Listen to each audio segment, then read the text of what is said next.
Welcome to the Africa Diaries Cultural Technology Series. In Africa, music forms the very backbone of life itself. We are going to show you how the Nyatiti is made.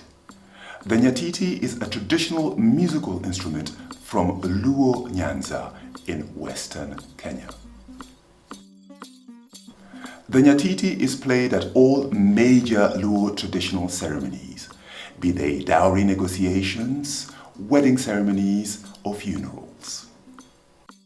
To explore the making of the Nyatiti, we are in Siaya County with a population of about 800,000 people. The county is located 74 kilometers northwest of Kisumu, about 416 kilometers from Nairobi. It is at 1,321 meters or 4,333 feet above sea level and abuts Lake Victoria, the largest freshwater lake in Africa. Today, we are visiting with Mr. Charles Omenda, one of the last remaining makers and players of the Nyatiti. He will be taking us through the construction process of the Nyatiti.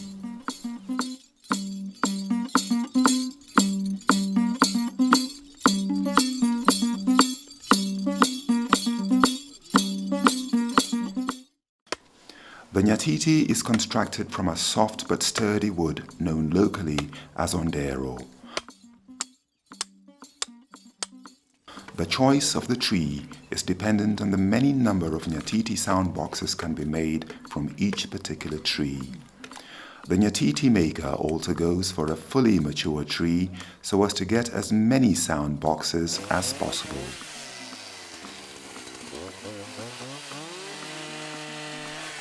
After the tree has been cut down, the tree trunk is split to a standard length of 1.5 feet.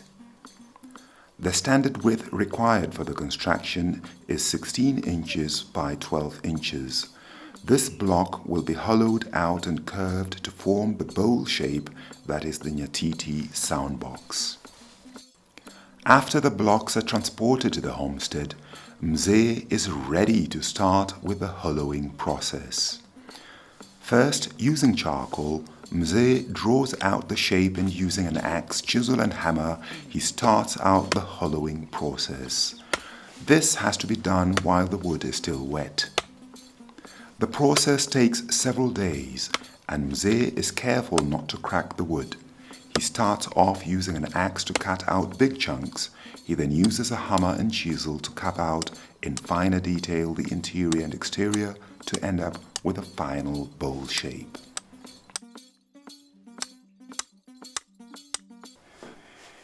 It is a painstaking process that takes years to master. The next stage in the assembly of the Nyatiti is the preparation of the arms. They are made from a hard wood that is known as ondero in the Luo language.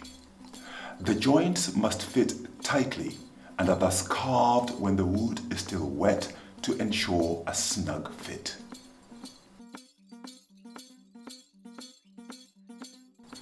Mzee then marks with grooves where the arms will lie inside the soundbox.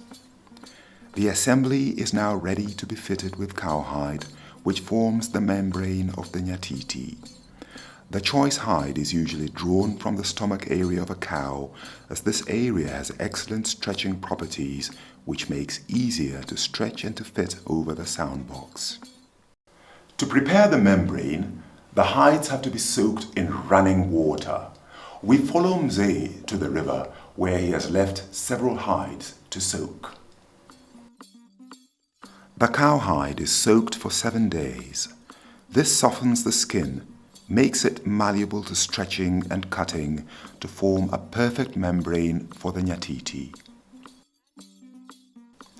Mzee cleans and scrapes off the hide's layer of fat and any organisms that might have attached themselves to the hide. One of the hides is not quite ready and Mzee dips it back into the water to soak further. He dips sizable sticks around it to protect it from foraging wild animals.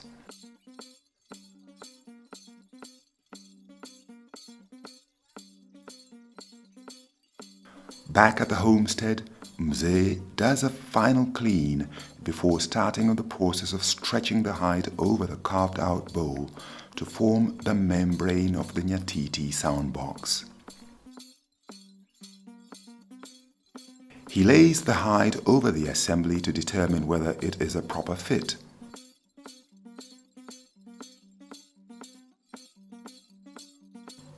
It is a perfect fit. He now starts the delicate task of stretching the hide. It's not an easy task or one that can be accomplished by one person. Mzee is helped by his grandson, who one day hopes to become a Nyatiti maker. Using a metal tool shaped like a hook, he stretches the cow hide while his grandson holds it in place by hammering panel pins to hold the hide in place. This is repeated all round to ensure the membrane is evenly stretched. With the membrane in place, Mzee cuts holes through which the Nyatiti arms will be fitted. He pushes the arms through and pulls hard at the membrane to get maximum tension. The arms are now in place. Mzee proceeds to hammer in the final panel pins as his grandson watches. This process takes close to 2 hours.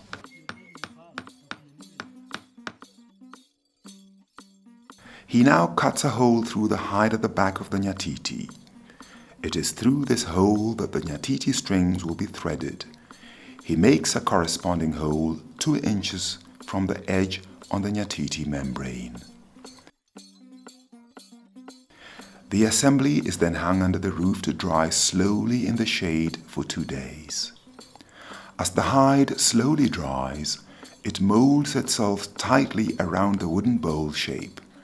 Mzee is obviously pleased with his handiwork. It's now 2 days later and the membrane is dry. Using a sharp knife, Mzee cuts off the excess hide for a pleasing and finished look. He starts the process by first removing the holding pins. He slices through the hide at a distance of 5 millimeters away from the fastening pins closer to the edge. The Nyatiti is finally taking shape. Mzee now works on the side opening using the same piece of wood that he had earlier cut out. He uses a piece of the hide to hold the cover in place using panel pins. The flexibility of the hide will allow the shutting and opening of the side opening. Using sandpaper, he then works on the handles in the soundbox for a fine finish. This is then followed by applying a coat of varnish to preserve the wood. The Nyatiti is left out to dry for a day. Stringing the Nyatiti begins with the process of preparing harvested reeds from Lake Victoria. These reeds are known locally as thogo. Mzee splits the reeds to the required width and length. These reeds will be used to tune the Nyatiti. The job has its hazards, and Mzee has cut his finger. A quick resort to local first aid, and we are back in business. Mzee now works on the finishing twine, which has been adopted by the community as preferred Nyatiti string of choice. All the 8 strings are threaded through the top hole to exit out of the side hole, where they are fastened and held in place by wedging a nail across the side opening. Mzee carefully threads each individual string, tying it to a manila string and the thoga reed. The winding of the string follows a crisscross pattern. This cushions the twine for a cleaner sound and adding bulk to make it easier to tune the instrument.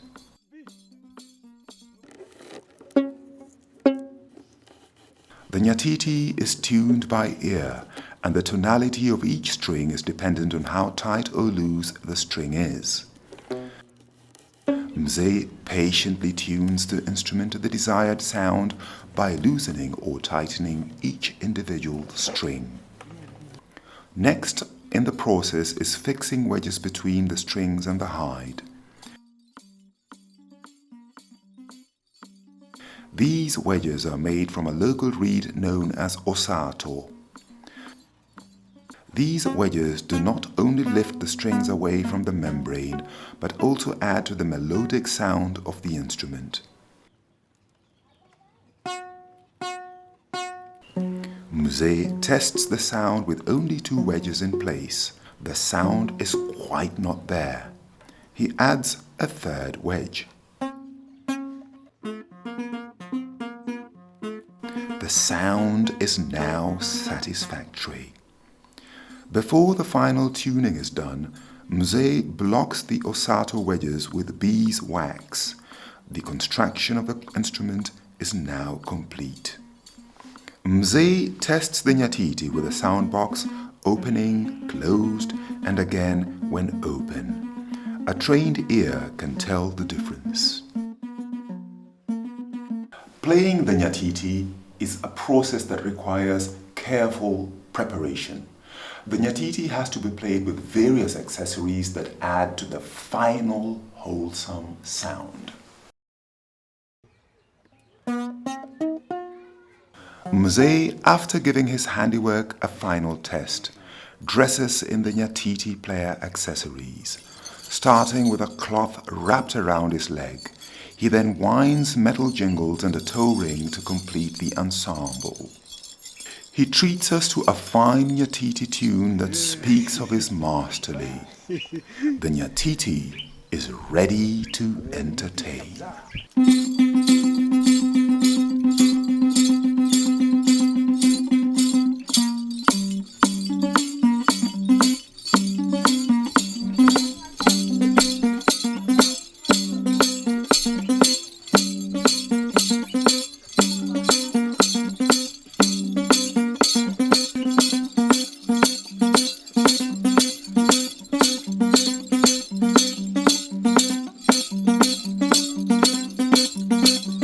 And with that, we come to the end of our program, Making the Nyatiti, a part of Africa Cultural Technology series, brought to you by Africa Diaries.